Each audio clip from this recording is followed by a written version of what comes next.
Imagine a vibrant discussion between people that includes both openness and critical thought in the pursuit of truth.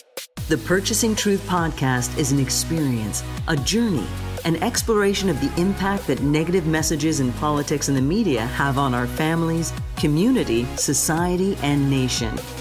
Join your hosts, Bill Stierle and Tom Hazard, to discover new concepts and language strategies that will reveal effective ways of establishing truth. This podcast series will tackle current events, leadership challenges, healthcare confusion, integrity in business, and many other areas that affect us all. Gain clarity and understanding of the various truth perspectives. Welcome to Purchasing Truth.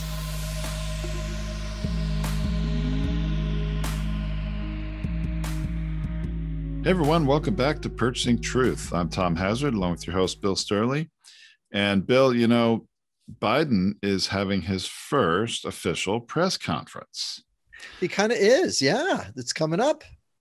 I think by the time this podcast airs, it will have happened already. But the interesting thing, he's waited longer than most new presidents do to have a press conference. Right. And it really brings to mind, you know, a lot of issues around communication and, you know, how will he handle tough questions? What will he say? And I'm quite sure, you know, he may face some challenges with trying to manage the message and to be effective, I guess, in the press conference.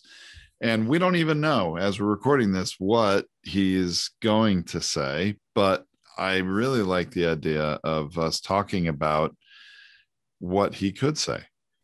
Well, that's a good idea. And I'll tell you what, everybody is trying to get their needs met during this thing. They are looking for if they're a enemy of the president or an adversary of the president, they're going to look for the mistake or the gaffe, the 1, 2, or 3 items that they want to amplify. And it doesn't mean there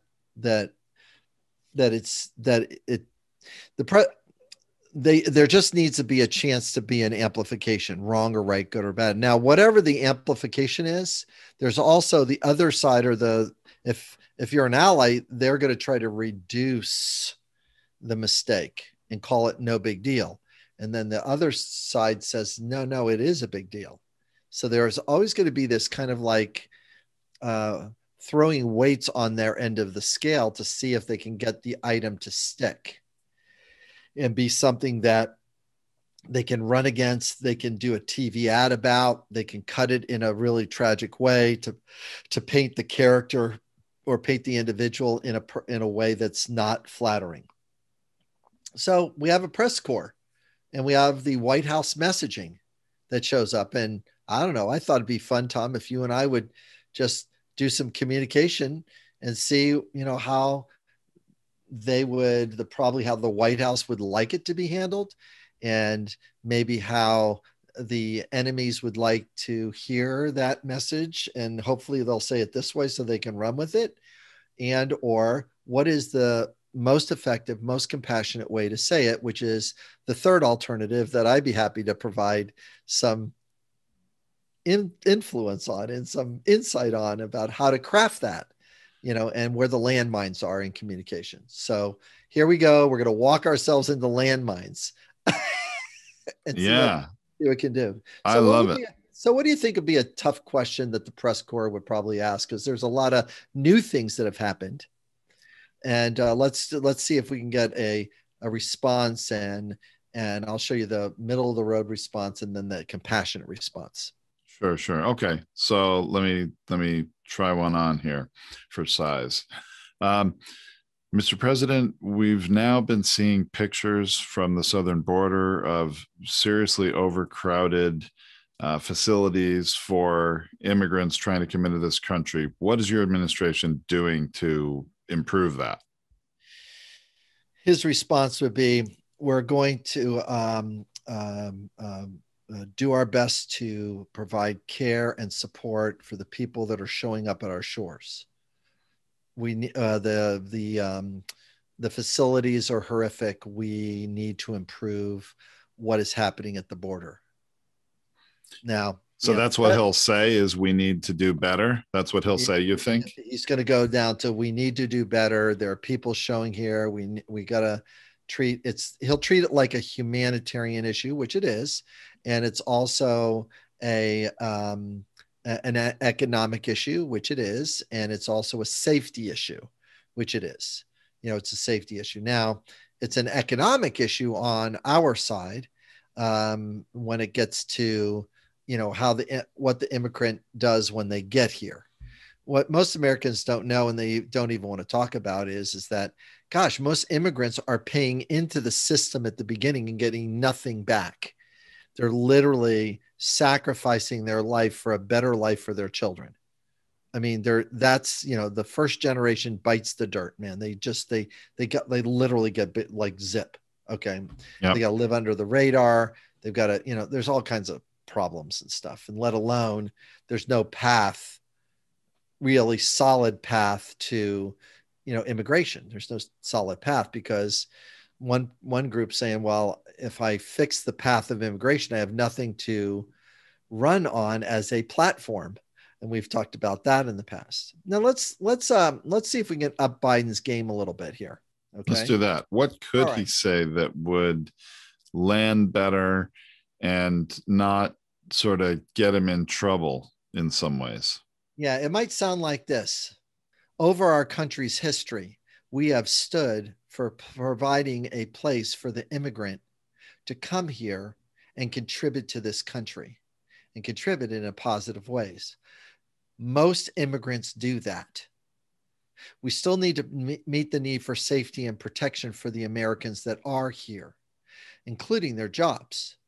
But the main thing is, if a person is willing to commit to American values and the American economy and capitalism and the growth of the United States, they can work to become an American, because that's been our brand. That is the most important thing American stands for, is the ability to come here.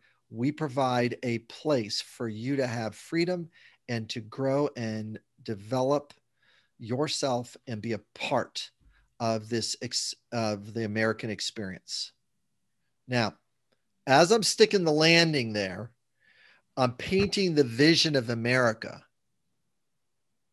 and it gives very little details for somebody to pick on. It's not a lot to pick on because that's the vision, because most Americans have in the back of their mind, my grandparent came here or my great-grandparent came here. There's not as many Americans that come here and say, well, because I've been here for 5 generations, therefore everybody else can't be here. And by the way, we're just getting rid of those Indians anyways. And, they're not in any kind of social collective response. They think, I'm here, I own this because I have my property and I bought here and I belong here and because I'm an American, So the challenge is to make sure that Biden does not go into explanation. Explanation is not empathy. Explanation does not create very much sympathy. It can create understanding, but when an issue is this emotionally hot, you've actually got to use empathy before you use problem solving or explanation. You'll actually get into trouble explaining things, because an explanation can be taken apart and cut into, well, this is what you said while you were explaining. But explanations are usually somewhere around 7 or 13 sentences long. Just ask your kid this question. Hey, I noticed something spilt over there. I didn't do it. And oh, by the way, this is the good reasons why, but it wasn't really my fault because of, you're going like, and you want to go, oh my God, is my kid a liar or what? Because they're covering. Explanation will tend to get us into trouble. It's one of those examples of non-empathetic responses that, I have a list of that are going to be a part and a tragic part of this press conference. So we've got to we've got to be ready, because the press corps doesn't fully know what they're doing, and the White House doesn't fully know what they're doing regarding communication expertise. They're going to be safe. They're going to say something, but they won't necessarily get something to stick. It'll be kind of very, very flat. And what people do is call that political. It's not actually political. What it is a overcommitment to protection or safety, so that there's no counter talking points that can be developed by it. Talking point. And so, okay, so what might be another question, so we can have a little more fun? That was great, Bill. I love the setting the vision first. It really sort of lowers the temperature and probably takes the wind out of the sails of a reporter that was trying to get you to like say a specific thing. Then anyway, I like it. Okay, so another question might be, Mr. President, North Korea just fired some more missiles. They're doing more missile tests. What is the United States going to do about that? Well, the need for, well, there'll be he'll go after the hint of retaliation and or you better watch it because we might do something more to you. Right. In other words, don't go too far, or else. There'll be a little bit of an or else. It won't be as overt as much as Trump was. Trump was overt. We'll bomb you off the face of the earth. And then within a very short time I wrote him love letters. We've written love letters between the two of us. So Trump really he did what many branding and marketing people do, is over promise on the up and then over promise on the down, or over mitigate on the down. So here's what it is. Oh yeah, but it really didn't do that. But I thought it did. Well, that's not what I said. So regrettably, in order to meet, to show a strength and a confidence, one of the things he could do is saying the need for safety for Americans and the need for a safety with American allies is one of my top priorities. Now he has the ally piece in it. North Korea is trying to meet their need for protection and safety, not because that there's any specific threat in their direction, but they believe there is one. Now, what I just did was called them someone that is illusionary. Now, if I want to reduce them on the world stage, it might sound like this. North Korea and its leadership gets to decide about how North Korea gets to run their leadership. But at no time do they get to infringe over the safety or the protection of us or our allies. And we'll treat it as such. Now, notice I didn't threaten, but man, boy, I did threaten them. Well, it's very interesting. You laid out really what they're allowed to do, or maybe what they're trying to do, and then what's not going to be allowed. But you didn't make it me versus him. You made it our allies. We're not going to allow our safety or protection to be infringed, or whatever it was you said there. That's right. So we're going after the need for safety and the need for protection.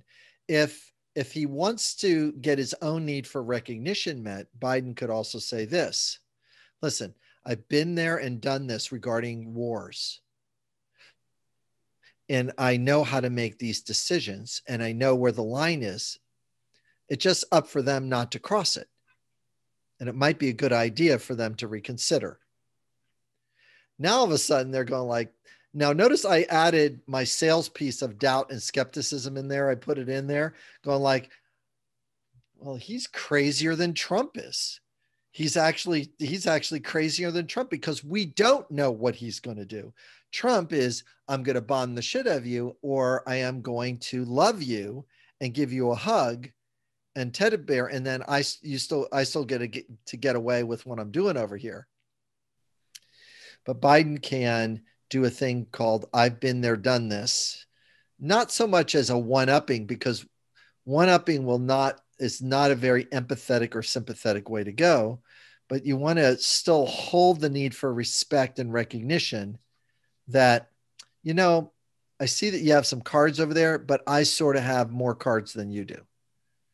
And let the person know that you're open to talking and providing them support in a certain way, but not if they're going to be at the expense of safety and protection for allies,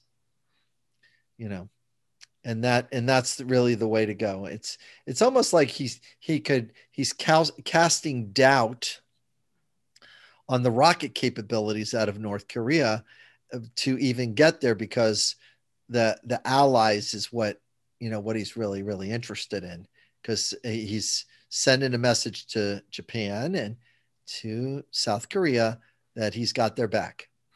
Yeah, he's not saying, well, his missiles can't reach the United States. He wasn't expressing in your answer anything that would suggest that he's concerned about North Korea being a real threat to the United States. I like how he could have used the allies as, making this about something much bigger than just the United States. Cool. That's right. All right. Yeah, the press corps. What else would they ask? All right, so this is a good one. Okay, this is a good one, and there might be a follow-up question even on this one. Okay, all right. So, Mr. President, I'm sure you're aware that there have been over 250 bills proposed in state legislatures around the country since the 2020 election that are aimed at restricting voting rights in one way or another. How do you feel about that? And what are you going to be able to do to help get some of the federal voting rights bills that have been passed by the House actually approved by the Senate? Well, I appreciate both the questions. The first part of the question is that it's one person, one vote, one American voter, one legal American voter per vote. And I am going to fight for that. I'm going to stand for our ability to choose leadership. And it is so important for states to recognize and to follow what the United States stands for, which is one voter, one vote. And not to put things in the way of that process of choosing leadership. Leadership is to be chosen by the people in every state.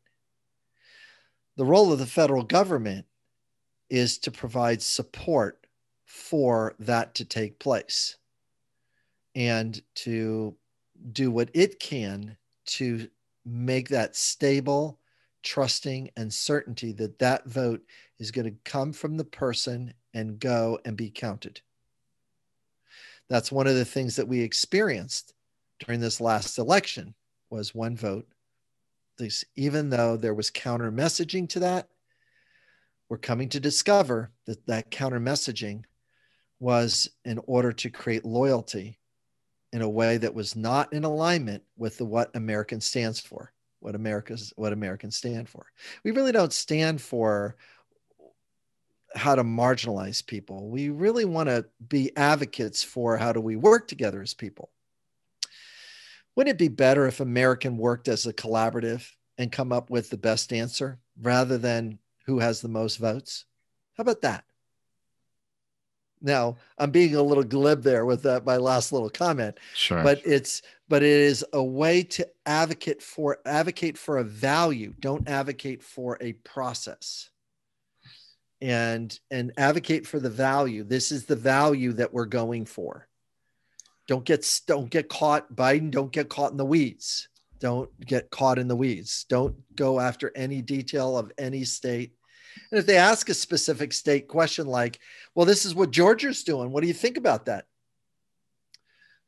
Georgia ran a very fair and even election, and they counted their party's votes.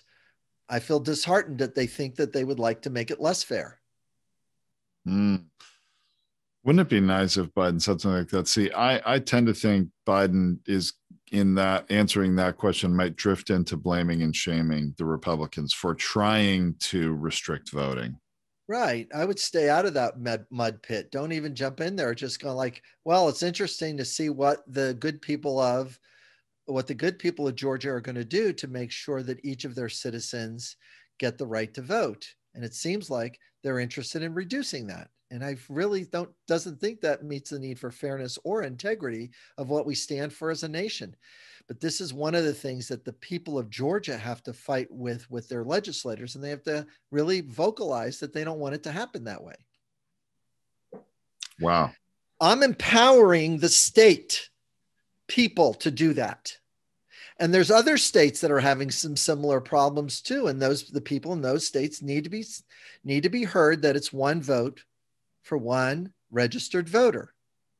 That's the way this one works, because our people choose our leadership. That's what we do. And we live by that. And you might not like it, but that's what we choose to do here. You know, it's interesting because this question, it would seem, is an opportunity not only to talk about what's happening that's not in alignment with this American process called democracy, right, but it's also an opportunity to cast doubt on the big lie from 2020 election, isn't it? It really is. And you don't have to mention the big lie. You just got to go like, well, this is what's recorded, and we're starting to notice that play out in the courts right now with the various different lawsuits that are being levied by certain individuals and certain businesses, that the need for truth wasn't met. And those people are going to hear it out in the court systems about how truth was not met and how people were trying to get respect and recognition for themselves by not being truthful with the American public. And it's really caused us a lot of damage. And we're going to be spending time undoing the damage that was done regarding trust and integrity in our voting, because for those people who are really looking at it specifically, and the people that are on the ground, those are the people that know. And there hasn't been, this has been tested in the courts. And I'm interested in if there is widespread voting fraud. I want to make sure that doesn't take place under my watch. So this is just going to make it harder to be free to vote and express who you want as your leader. That doesn't go so well. It's not what America stands for, is it? Pose the question back now. Yeah. Oh, is it? Is this? Because boy, that would hang out there in the air like waiting. You could hear a pin drop, wouldn't it? Pin drop. Oh. You ask a question back or regarding a value, and it radiates through the universe in such a powerful way. My gosh, can we ever get a leader of our country that's actually a skilled communicator and knows what they're doing in this regard? Oh my goodness, they would rule the world. I mean, that's kind of funny because they're supposed to be the leader of the free world, right? The leader of the free world, because it's the free world. It's the free world versus the constricted world.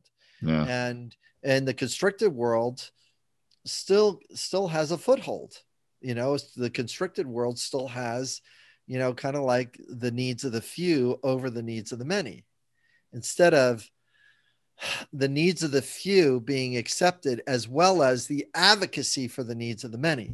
So it's not needs of the few over the needs of the many, or needs of the many over the needs of the few. It's needs of the many, not at the expense of the needs of the few. It's how you get the balance of those things, because if it's the 1% of wealthy people that would be really pissed off at me and say, well, the needs of the many over the needs of the few, well, you're taking money out of my pocket. And the answer is, well, we just want to make it fair. And also, this is you were able to be successful within this system, so you're a part of us, right? this is what the game is. This is what the game is. All right. Well, here's the natural follow-up question to that. Yes, Mr. President, are you going to run for re-election in 2024? Oh, I am interested in providing this country stability and certainty, and be able to provide leadership beyond these 4 years. I will get to that decision, and you will know about that as time goes on, because the main thing is I'm focusing on the here and now of America versus my future 3 years from now, or 3.5 years from now. That would be a very good answer, Bill. That's the Bill Stierle answer for sure. That is the Bill Stierle answer. I bet you anything he's going to go somewhere different and give a more direct answer to the question, or just completely deflect it and say, it's not time to discuss that. I mean, he could do that, right? He could completely deflect it, saying, hey, we just gotten started. We'll talk about re-election in a few years, maybe. I just a few small pieces of vocabulary make the big difference, Tom. Certainty, stability, consistency, predictability.